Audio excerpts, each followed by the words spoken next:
In order to understand the American experience, you first of all have to be a citizen.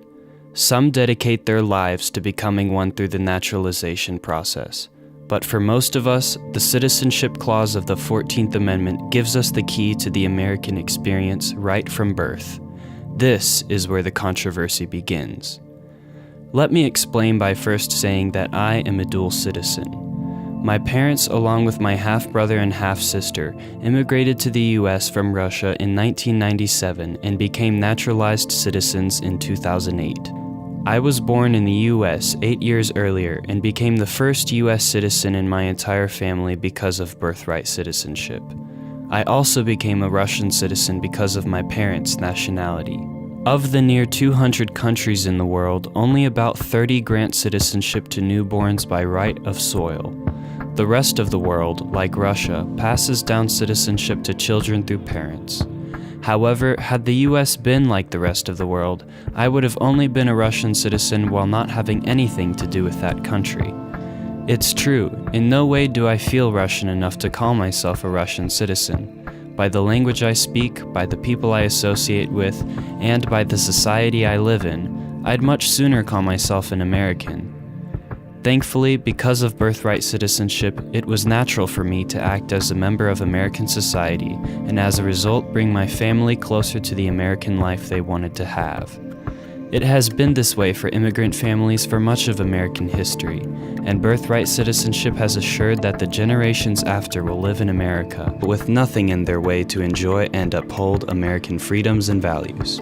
However, perhaps now more than ever, the notion of birthright citizenship is being challenged and has spun into a controversy, especially in regards to the children of illegal immigrants. Hundreds of thousands of illegal immigrant children are made automatic citizens every year because of this crazy policy, and they are all made instantly eligible for every privilege and benefit of American citizenship at a cost of billions of dollars a year. It's true that the Supreme Court has never directly addressed the nuances of the Citizenship Clause, which means this principle is up to some debate, and any changes would directly affect many people in my community, Lexington, Kentucky, which has a large immigrant population. Dr. Crystal Brody is a political activist and advisor to the City Council on local policy concerning immigrants.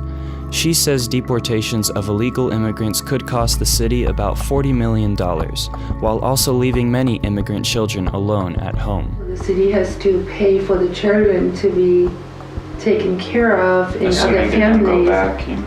Well, they would stay here. They're American citizens. They don't have any. The parents, when they're deported, they don't have a choice if they want to take their kids. They get picked up and dropped at the border. What this seems to suggest is that if birthright citizenship were to be changed to exclude children of illegal immigrants, families would be deported as a whole, which it's difficult for me to decide if that's a good or bad thing.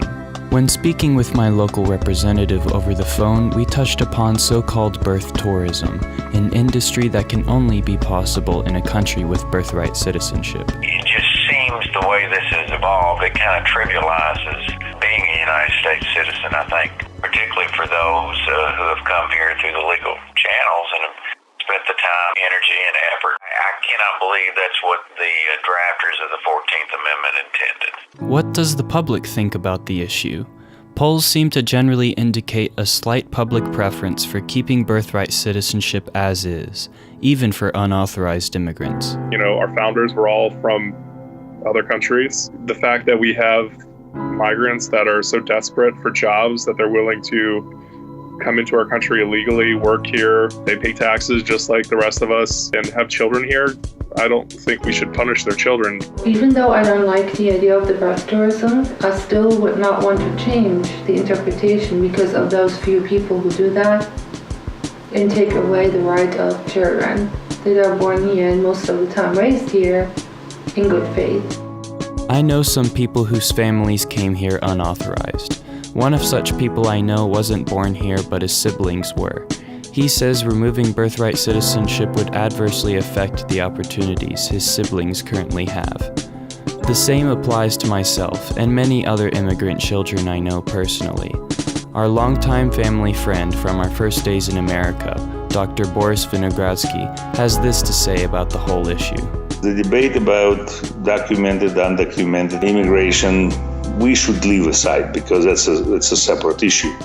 But as far as birthright citizenship, if it works, don't fix it. As for the economic impact of birthright citizenship, there's conflicting evidence, but certainly one cannot correctly claim that it costs our nation billions of dollars. Putting all this debate aside, the one thing we risk by changing birthright citizenship is our integrity as a nation of immigrants.